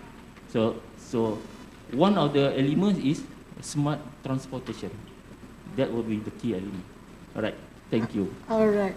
Convincing is not that easy, but when we talk about something that the clear directions into it, then it makes sense and it makes the purpose. Agree. All right. Yeah. Okay. Thank you so much. Okay. Mr. Agil, again, people is commenting that yes, A, B, and B. It's something that is not totally being addressing to car, because you are renting out your car to other people's. And you are making money, but at the same time, you are facing the challenges in order to ensure that your car being properly managed and maintained. Okay, that leads to the questions of the asking about the critical challenges SOCA faces to become a mobility choice in cities or countries where car ownership is high and people love their cars. Yeah, I think that's why I think we are blessed to have our HQ in Malaysia. And if you heard what I'm saying about expanding to Bangkok, Jakarta, Hanoi, those are very high numbers of fleets of vehicles. And like Malaysia, you are right, we love our cars. Even I love my cars. Like I said just now, my car is my second home. It's just that I don't sleep there. Alhamdulillah for now, so far. I think the challenges is about how we compete and position ourselves with a heavy attention to an automotive industry. I don't want to say this, but I think we have to be very clear, and it's a fact that we are contemplating between having a country that depending on public transport and trying to address a lot of issues and accidents, accessibility, connectivity, reliability of the journey. But at the same time, we are stuck in the area where we want to have more industry-based when related to automotive. We want to build cars, we want to have people to come here and build cars in our country, we want to sell cars to our people. We have a lot of and huge market of used car, for example. And unfortunately, our attentions to public transport is not really there anymore. I mean, post 2018, we start to shift our attention to automotive industries rather than paying attention to the public transport. I think that's a challenge. That's a huge challenge because when we have a country which is fully depending on cars, then we have a lot of issues. And we are not being aligned with our aspirations as per mentioned by the 12th Nation Plan and also the recent budget announcement where we want to have more green mobility, we want to have more green cities. But it didn't translate it properly because we still give tax exemption for cars, cheap car price, and that's why I said we are contemplating. But if the government and the people of the country can accept the fact that traveling by public transport is much more easier, then our position in the whole industries will be very, very significant. Because when you want to make a journey for a work journey, education journey, maybe a shopping journey, you can just travel by public transport. You can just take a bus, maybe you just walk 400 meters to the bus stand, take a bus to go to the train station, took a train, drop to city center. Most of the time we have a TOD at the end of the destination. We have a train station that connected directly to offices, shopping malls. And then when you need cars, you access us, Soka, because then you need to carry huge bags, you need to carry a lot of groceries, or maybe you do a lot of shopping that day, you don't want to travel by train, it's going to be very difficult. Then you need cars, and our cars are available around the cities, in the shopping mall, office, universities area, train station. So it's easy for us if the nature of mobility change from car-based to public transport-based. That's number one. Number two, car is very cheap in this country, relatively. So it's also a challenge to us because when people start to buy cars, then the access to our services is going to be very, very challenging. But of course, some people might just buy small cars, but when they need bigger cars, they will just come to us. When they want to drive Mini Cooper, they will just come to us, for example, right? So you can drive Mini Coopers with Soka. We have a couple of Mini Coopers on the platform. Some people want to pick up some, they do house moving or office moving, or they just want to move some stuff. They just took our bigger version of cars, like we have, I can't remember the name of the cars. We have CX-5, as MPV, SUV, right? So they can take our cars. Now, the other challenge that we face is when we introduce travel. And I'm going to address that question just now that you mentioned about the comment. So when we introduce travel, we come to the area of thinking that because we love our cars so much, we own cars. I mean, we are among the highest country with car ownership, right? But we also have the issues where people go into bankruptcy because of they can't pay their monthly installment, especially during MCO last time. The 2 years we have learned a great lesson when people start to take moratorium and whatnot, and that's when we get more cars listed on our platform. So now the challenge is how can we have people to just allow people to share their cars? You have cars, put in our platform, but your heart beating like you are renting out your girlfriend, you know, whether the cars will be okay or not after the end of the booking, whether my car will have scratch or not, whether my car's stereos will be there or not, whether my accessories will be intact or not. So that's the issue of trust. Trust is the biggest issue when it comes to P2P car sharing. But we explore on so many concepts. We explore on closed loop concept. For example, closed loop concept is where you are listing your cars but allowing people within your community to rent a car, to rent your car. So why, even though you don't know the renter, the guest, but these people are just within your vicinity area, right? So you're not having your cars in Petaling Jaya, but someone from Klang renting your car out. So you will be a bit worried because you don't know who these people is. And because these people just live very far away from you, so you tend to like being very nervous about it.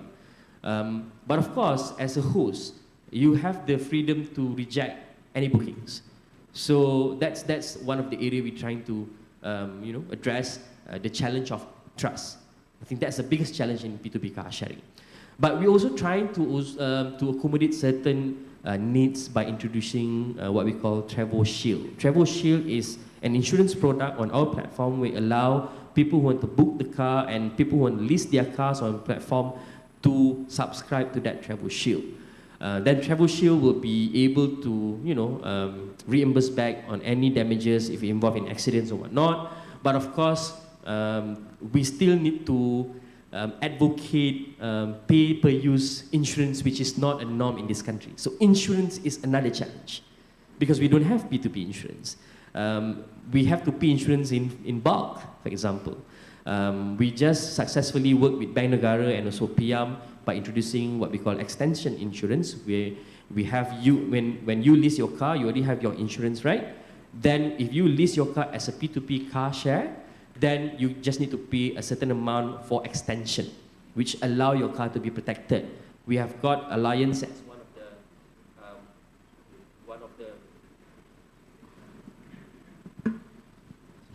one of the insurance provider that allow people to pay extension price so that they can have their car protected. But with Travel Shield, we also provide certain packages that allow people to protect the cars, to at least minimize the trust concern by the car host, and also allow people to book more cars, book more, host to allow more guests to book their cars without having any concern of whether the car will be intact or not at the end of the journey. I think that's the challenge that we are facing. And lastly, I think the attitude of the people, I think that's a very challenging situation for us. We are blessed having many people, millions of people accessing our platform, but of course there are people who are not really care about the cars. Some people are very particular about cleanliness. But again, that challenge needs to be addressed. By the time, hopefully, next year, we will be able to figure out the way to address that cleanliness challenge.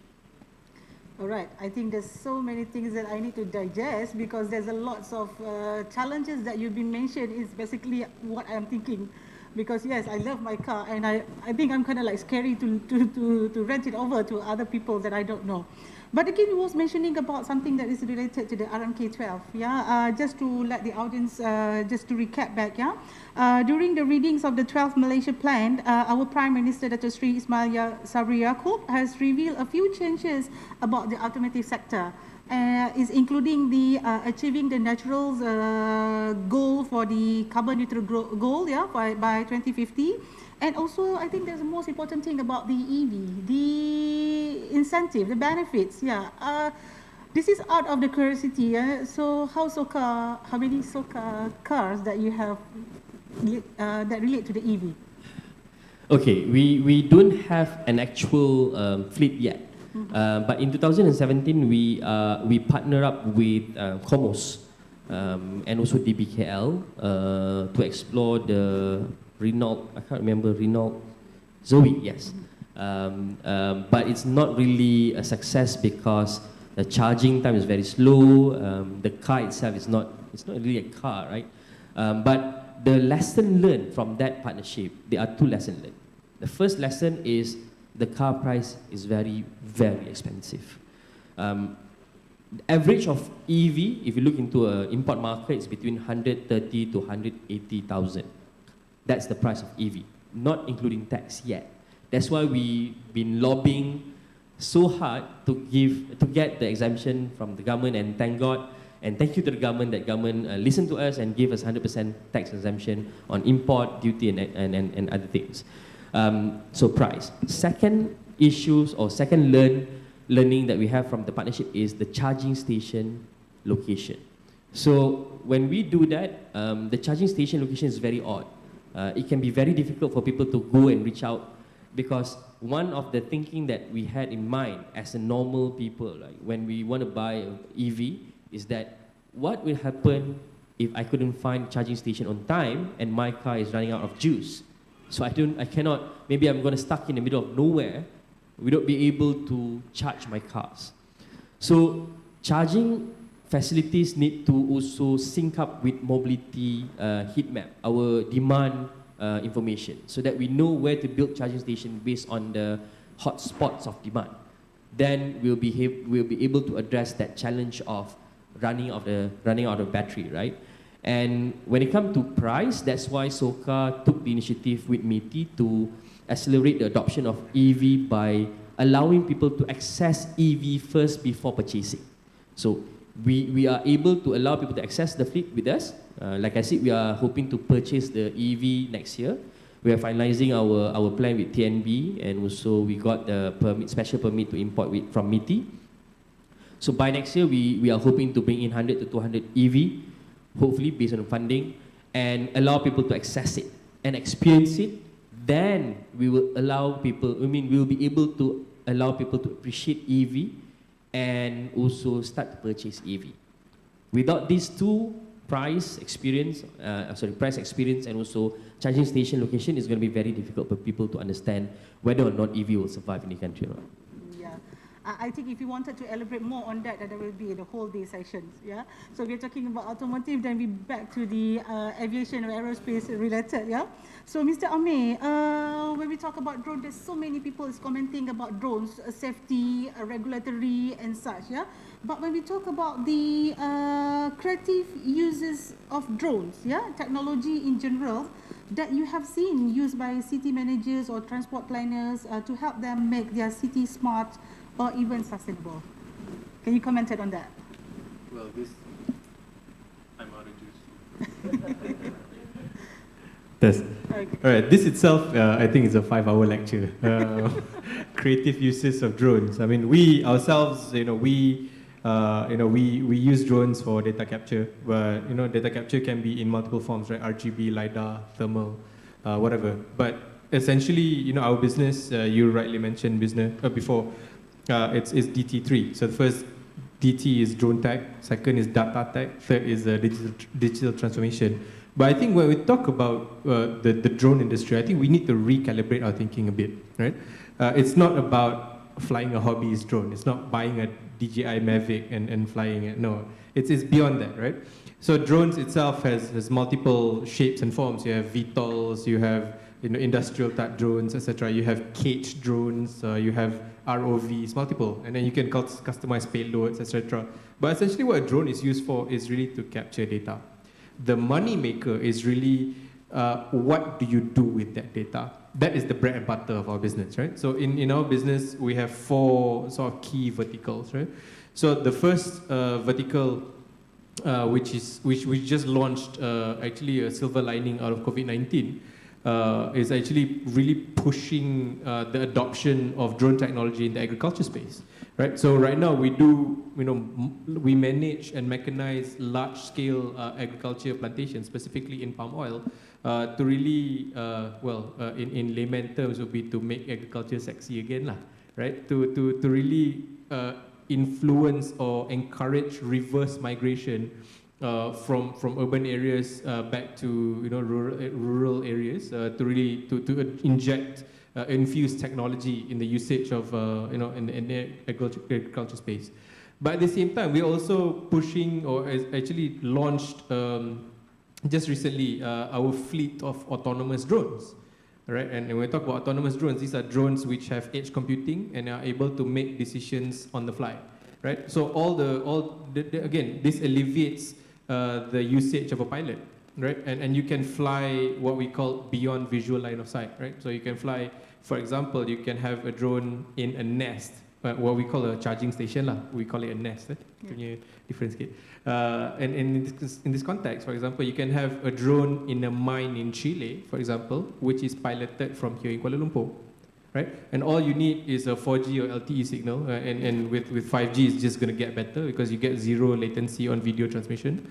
So with this, for example, you can imagine the applications in smart city. For example, surveillance, security. That will really alleviate the requirement for 500 police patrolmen on the street, right? Just using, putting, for example, one nest on every key skyscraper in the vicinity, and you have an eye in the sky 24/7. And again, these drones are smart enough to make decisions, are able to, for example, recognize plate numbers of cars.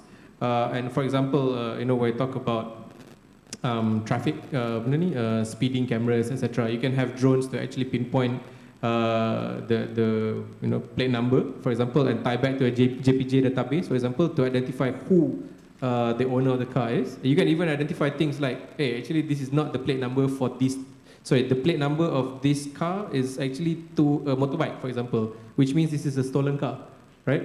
Which has a fake plate number. So I mean, you can do things like this using a collaboration or marriage between from the drones with artificial intelligence technology that we've built right now.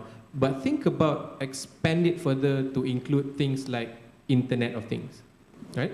So for example, a project that we did with the Australian government in 2018 was really to use a bunch of IoT sensors to really manage farms, right? So the problem statement was very, very simple. They have farms as large as the state of Pahang, right? And that is the state of one farm. That's humongous. And these farmers use ATVs and whatnot to go, but it's like, if it's the size of Pahang, how are you going to traverse the whole farm, right? And there are thousands of cattle that live on these farms. So what we do is we put IoT sensors in all the bells of all the cattle, so you know exactly where your cattle is. And at the same time, the problem statement is very simple. The cattle were getting sick because of malnutrition, and they didn't know why. So they asked us to actually come up with a program using IoT combination with drones, etc., to figure out why. And the solution was very simple. The outcome was very simple. They were, the food that the cattle were eating were infested with an alien source of grass, which is making the cow sick, right? And it's very simple. But we had to use, a multiple technology stacks to really come up with the solution. So using drones, AI, Internet of Things, hyperspectral technology, etc. And we came up with the solution. But imagine if these solutions, this marriage of different technology stacks were to be used in a smart city context. You imagine, for example, using high fidelity images from drones, and you can build digital twins of a whole city, for example. Imagine the implications of town planning. And the implications to, for example, urban density, pedestrian walkways, water flow, for example. And these are just the tip of the iceberg of how drones can be used. But again, like I say, it's a 5-hour lecture, so I can go further, but I think in the interest of time, I'll stop there. Yeah, I think when we talk about drones, in the beginning, people only know about the RC, yeah, about the hobbies. But I think yes, 5-hour lecture about drones, you use the usage. But I think when you're mentioning about all those kind of things just now, I can say that related about the Earth observation. I think it's very good and very informative to be part of these sustainables and also the smart cities. And I think, thank you for that, yeah. And Dr. Hari, I think smart city without the smart mobility is nothing. I mean, it is part of it, all right, okay. And then, again, what are the failures or shortcomings when we talk about the current urban mobility framework or plan in Malaysia that eMovit would like to see overcome? All right. I don't like failure. I don't like failure. Exactly. I think because when we talk about autonomous, we need to create an awareness so that the words that we use, so that you can give us a very good explanation in order to, yes. No, I guess for urban planning or cities, right? I'm talking about public transport. All right. For every cities in the world, if you are fail on the public transport, you don't talk about SGD, you don't talk about green. It was horrible. People don't like to stay on that. So public transport for me is much more very important, right? So let Malaysia, I guess everybody is give applause. I believe for our LRT, MRT, ETS is well, right? Based on the convenience, smooth ride, time is going super. For me, it's super already. Now, but then that was is between, I guess, from city to city or intercities, right? You go from Kajang to KL, done. You go to here to Sungai Buloh, done. But the end smart from that station to your house, that station to shopping complex, for example, what happened? Delay, bus don't know where's the bus, waiting 1 hour. So that's en masse is actually the bottlenecks lah for me. So for us, we seize that with the opportunities. I guess Soka as well sees that will be the connected smooth ride for end to end. So for us, public transport should be A to Z, not A to Y, and then there is no Z. So for us, we're looking at that. and my public transport should be like bus probably, smart probably, and hopefully at the end is autonomous technology on the bus electric, for example. That should be, I guess for public transport, it should be done. Because around the world, it start looking on electric vehicle. Malaysia as well, looking at that. Like BRT, we have already electric bus on that. All right. And hopefully in Johor, for example, start looking on the electric bus. But if you have an autonomous vehicle, it's connected to everything. It's giving you a smooth ride, it's giving you interconnected schedule of planning. It's much easier for us to control the vehicle movement. That's I believe that will be. So for us, we're looking at not on autonomous passenger, like what Google do, what Waymo, they are more on car sharing. But I guess for Malaysia, it should be on public transport. It should improve on the public transport. So again, it's about smart transportation. Yeah, that I cannot agree more than what you say. Yeah, but again, yeah, Immovit is just not focusing on drive-by-wire, but it's also having the mapping and localizations toward your GNS. Yeah, I guess. Well, we can say that. Yeah, I can say that. Now, for technology like us, our technology is not about one things. All right, it consists a lot. For example, how the autonomous should be know where is it. So that's why it's a HD map. Where to go. So how we recognize. That's all it's about technology. But I don't like this smart mobility forum talking about that jargon things lah, I guess. But for us, we develop our technology on and try to mimic using AI, deep learning, and try to based on human behaviors. The driving should be human driven. It should be behave like driver, not Malaysian drivers. No, it's not Malaysian drivers lah. I guess more polite way of driving. Alright, okay, thank you so much, Dr. Hari. I think there's people commenting also telling that they're interested in the field of your PhD area because I think autonomous is something like kind of like new in Malaysia. Is everywhere in the world, some part of the world, but to be handling by the local, it's something that is amazing. So we have 57 attendees to the online session. And for those, the young generation out there that wanted to look for something to be their thesis topic and more details, interested in the research, you can contact Dr. Hari on that. Okay. Just to comment on that, we for Immovit, we're not developing the technology itself, but we are also developing the local talents on high tech. So we work together with universities like UTM, of course, UMP. We try to enhance, growth that talent. Because for us, without that talent, we are nobody. The talent is our asset. All right, the staff, the knowledge there, that's our asset. So in order for us to grow that talent, so we need to collaborate.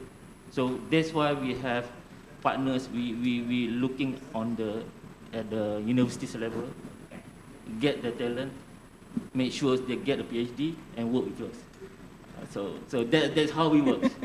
Business, we invite them, we grab them first before they're graduating. We have currently we have about 3 our staff PhD graduate. We have we have around 20s right now. So 3 is PhD graduate. Masters, I'm not sure, it's not counted.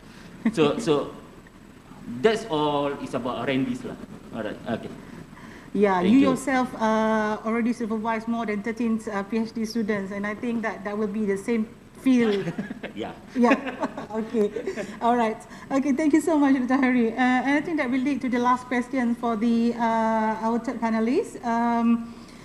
Actually, I kind of like a trigger about the car that you mentioned, Mini Cooper, just now. So I think that it is also something like to be considered that some of the audience or some people, they cannot afford. I cannot afford buying Mini Cooper, but I can rent it now. All right, so I think that will be an easy way for me to feel and be part of the stylish and luxurious car, for example. Okay, but in any sense, that do you see SOCA as a solution to mobility or solution to accessibility? I would love to see SOCA as both solution to mobility and also accessibility. We have many mobility reasons, right? And one of our vision of the company is to unlocking the mobility. So, like I said before, we don't want people to own cars, but we want people to own mobility. And that need to be a freedom to mobility, meaning that whenever you want to make a journey, you don't have the restriction. And in this case scenario, the restriction is by not having a car, so you cannot make certain mobility needs, because SOCA is here to satisfy the needs of the mobility needs, right? But also, we would like to see ourselves as the solution to accessibility. Like what you said just now is the best example that you want to drive a Mini Cooper, but you can't afford a Mini Cooper. Don't worry, I can't afford it as well. So to afford a Mini Cooper, it's not about buying cars, but also to maintain the cars, the wear and tear and everything that you need to make sure the car will be a car. You need to pay a road tax, you need to pay the insurance.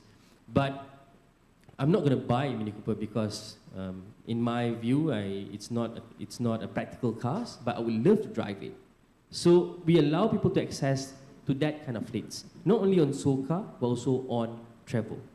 I still remember when we met YBKJ, when he was the Minister of Musti, he asked me whether travel has a Audi R8 or not.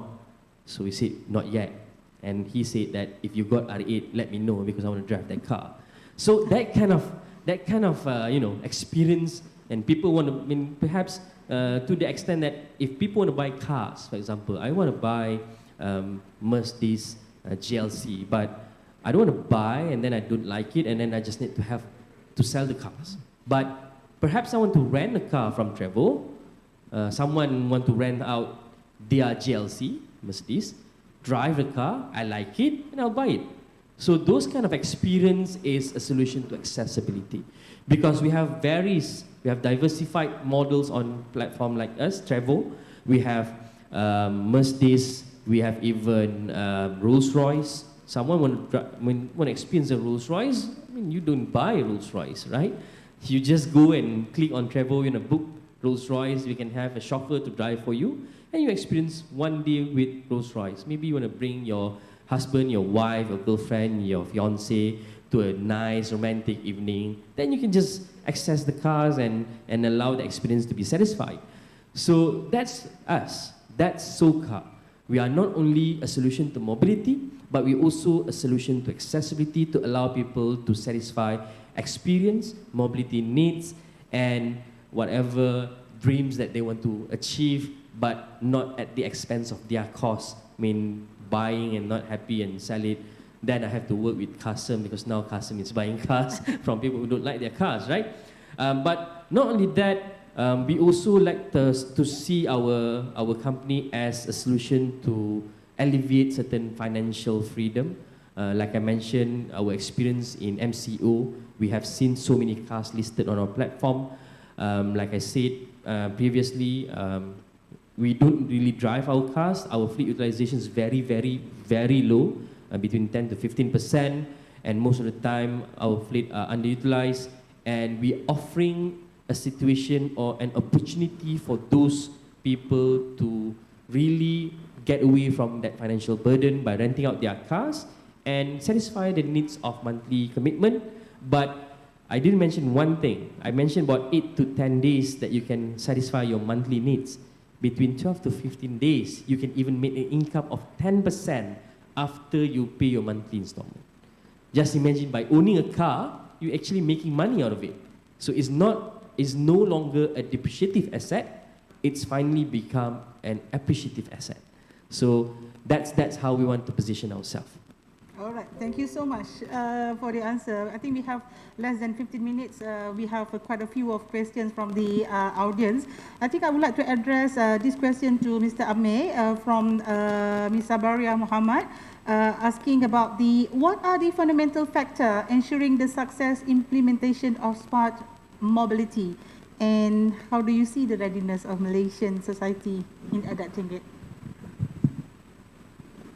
Well, in my mind, there are at least 3 key success factors, right? So number 1 is what we call technological readiness. We've got that checked, right? In the whole, in the whole market, the technology for, when we talk about smart mobility in our context, will be urban air mobility. So when I talk about technological advancement in the air mobility space, there's a lot of money being thrown into R&D type companies to build urban air mobility vehicles, right? So from a technological standpoint, the technology is already there and it's getting better, right? So from an energy management standpoint, batteries are getting better capacity, getting cheaper. But at the same time, from a edge computing / AI standpoint as well, flight control, autonomous flight control is also getting better, and it's only going to exponentially get better in the years to come. So this is the first one, technological factor. Second factor is the regulatory factor, all right? And it ties back to the third. It ties with the third factor, which is market adoption. So when I talk about, I'll talk about market adoption first, right? So whether people want this or not. For example, the advent of drones that are able to carry payloads, much heavier payloads, we're actually hearing a lot of talk about drone delivery, right? But it's the same concept, right? Drone delivery, you're using smaller drones to carry lighter payloads. When I talk about urban air mobility, you're talking about a larger drone, right, which is autonomous, which is carrying a much larger payload, which is human, right? It's the same concept. But when it comes to drone delivery, we are seeing a lot of buzz in the media already about this. Google's doing it, Amazon's doing it, Aerodyne is looking to do it within the next couple of years. We understand it's not ready, market's not ready for it yet, so we're setting ourselves, making sure that we have the right building blocks to build this within the next 18, 24 months. But okay, so market readiness, people are used to, for example, when it comes to drone deliveries, for example, people want things instantaneous. Today is 11/11, right? Today is Madness e-commerce shopping day, right? And when it comes to shopping days like this, or 10/10 or 9/9, whatever it is, you imagine the logistical challenge of getting your deliveries because of congestion, right? So typically, on normal days, you'll take 3 working days for your item to be delivered. On crazy shopping days, it will be like 5 to 7 days for your item to be delivered. Okay, that's besides the point. But imagine this. Imagine if you are used to a standard where a drone delivers this on the same day or within a couple of hours, right? Imagine ordering food from Foodpanda and then you get it 20 minutes later, right? So, transpose that standard to getting a parcel 20 minutes later. Right? Once people are used to this kind of standards, then they'll be like, oh, I can't turn back. But imagine this kind of thinking with regards to deliveries to urban air mobility, for example. And again, when it comes to urban air mobility, it doesn't make sense to own the vehicle, right? We're talking about the democratization of these vehicles. So you imagine companies managing, urban air mobility, having what we call, vertipods or skypods, where these air taxis are parked, and it's a pay-per-use, right? So for example, I need to go from point A to point B. The nearest vertipod is 50 meters away from me. I go there. The urban air taxi takes me to point B, and is just deducted from my credit card. So, when people are used to these kind of things, it's difficult to I need to go get a taxi to do this. When I talk about this, a ground taxi, right? Not a sky taxi. So, which ties back to the second point I mentioned, which is regulation, right?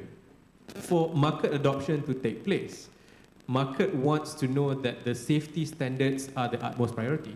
So ultimately, it goes back to market demand tying back together with regulators being progressive to be able to anticipate and make reforms to regulation in line with what the market wants. Right? We don't want it to be a case where, for example, technology is there, market is ready, market is screaming for this, but then you can't do it because of regulatory challenges. So in my mind, those are the sort of three key things. All right, thank you so much. I hope Puan Sabaria, Miss Sabaria can hear about the answer and try to relate on the ideas of the smart mobility and such. Yeah. So the questions now from audience also, yeah, to Dr. Hari. In what way can smart mobility improve, help, and contribute towards international trade? Shipping, especially for freighter, forwarded, custom. Wow, this is a lot. This is CLT. I think this must be from CLT members. I think freight forwarders, custom, brokerage, warehouse, trucking, air, sea freight, and movement. I mean, in the keywords is the smart mobility. What can I guess it's about smart logistics, right? How to smooth out the logistic issues from countries to countries and so on. So, okay, just to recap, autonomous vehicle, when I talk autonomous vehicle is about autonomous vehicle technology. That technology is not being used for public transport, but there is a companies that looking on the logistic issues. For example, on the port, smart port management, for example, they are turning their containers, what they call, I can't remember the names of the lorries, right? They're managing all that one using autonomous vehicle. And then there is a companies like doing for autonomous truck. So if you look at bigger pictures, if you look on the overall of the ecosystem, you can see that from point A to a point B, you have an autonomous truck carrying all the footage, for example, and then air mobility support on that, and then goes to a port. You will see mostly on automations, and then there is a company that start looking on autonomous shipping. So there is a company that looking on that. So if you see on that, it's not about all this technology, autonomous technology, urban autonomous, but the whole ecosystem is actually automated, being tracking, is connected, and is something like you can track all the way. So it is about all the I can say it's all related, and you're giving that the new experience, faster logistic, smart logistic, name a few. All right, but for me, it's not about autonomous itself, but it's all about improving the systems, improving the transportation systems. All right, thank you. Thank you so much, Dr. Hari. I think that will be the remarkable point, actually, because we are talking about logistic in here, CILT being here, right, with Mike. I think that's a key point in order to understand the sustainability and also the smart city mobility and such, yeah. That creates to the last questions from the audience to Mr. Agil. How feasible is smart mobility in terms of its implementation in Malaysia import and export trades? Very confusing question, but I will try to answer it. I think if I'm trying to answer that question, because there's two components of it, right? One is the feasibility of smart mobility. The second part is on the impact towards import and export, right? Trade business. When it comes to feasibility of smart mobility, I think it's not about the question whether it's feasible or not, because when it comes to smart mobility, it's something that is already there. It's just that you need to improve the connectivity between certain modes and certain model of transport. But the most important part is to ensuring the other component that will support the smart mobility, that will advocate people indirectly to adopt certain lifestyle when it comes to making a journey from point A to point B, and what's the journey experience when you want to make that journey, right? That's one. The second component that we also need to look into is on how government policy will support smart mobility. I'll give you one example. Owning a car is very easy in this country, but owning a car in Japan, for example, owning a car in UK, for example, is very difficult. Not only because it's expensive, it's costly. Every year you need to go for MOT check for UK, because I was in UK before, I studied in UK, so I can just relate the experience easily. If you want to travel to London, you cannot travel during peak hours because you need to pay the congestion charge unless you travel by public transport. If you still want to drive into London, you need to park at certain designated area, but there are very minimum numbers of parking in the central London. If you want to park your car, you need to park it in zone 3 or zone 4 or zone 5, because if you park the car in zone 1, zone 2, you can only park it for 1 hour and then you cannot return back on the same spot. You need to move your car somewhere else, or maybe you can just park your car for 4 hours minimum and then you can just come back after 2 hours. So it's difficult to own cars in that kind of countries. I mean, policy has been set to make it difficult. So people decided to adopt into traveling using public transport. And that's where smart mobility comes into the picture. Because then you need to satisfy that mobility needs. It's not as simple as you want to go to work and then you want to go home. Because there are so many mobility needs that you need to satisfy in between that journey. So when it comes to that second component of the question on import-export trade, I would love to share our experience when it comes to try to be an agent to accelerate the adoption of EV. So EV is not available in this country. There's none of our car manufacturers in the country can sell us EV. It's very difficult. But of course, when it comes to importing cars, it's not easy, because you need to have a special permit from MITI, you need to go through certain process. Not only that, the biggest component that will definitely demoralize us is tax. Tax can be very, very ruthless. It can be up to 30% when it comes to sales tax. Import tax can be very, very higher. This is where the government will need to come into the picture and facilitate those challenges. In order for us to allowing smart mobility to happen, bringing in technology from outside is one of the critical areas. But of course, it will never happen if the government didn't help us, and didn't help the industry. And without government helps, in the sense of relaxing a bit on tax structure, tax policy, allowing us to get maybe exemption, maybe rebate, it's going to be very difficult. So those two components relying heavily on government policy. And I know you don't want us to talk about policy that much because we're talking about smart mobility, but I think that's the biggest component that will ensure smart mobility will happen in the future for this country. Thank you. All right, thank you so much, Mr. Agil, for the remarkable answer just now. So I think with that answer, we are going towards the end of the webinar today. So I hope that the audience out there, whether physicals and also in the WebEx, yeah, I think we have more than 60 participants in the online session too. Yeah, I hope that we are answering the questions that you guys posted just now. And also we hope that this session also can give us the awareness, creating an awareness towards the roles, mobility technologies in achieving smart, sustainable city. And we as Malaysians should have more, concerns and also contribution toward the smart mobility towards sustainable growth. It's just not us, but it is to all of the Malaysians and all, yeah. So I think, again, I would like to thank you, our panelist one, Mr. Amir Zakwan, the Chief Strategy Officer from the Aerodyne Group.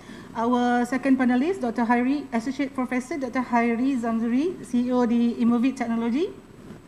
And last but not least, our Mr. Wan Muhammad Azlin Agil Wan Hassan as the head of the regulatory affairs so-called Mobility Asia.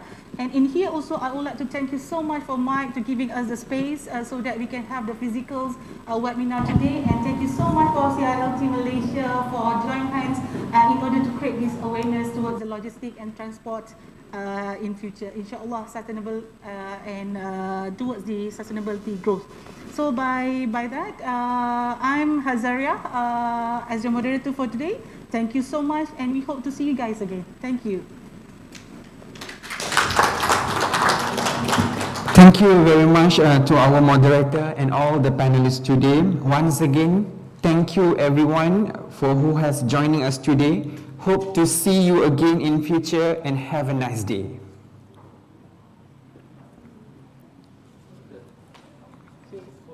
Online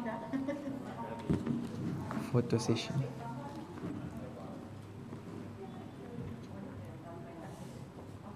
Okay. Photo session untuk ni and then before.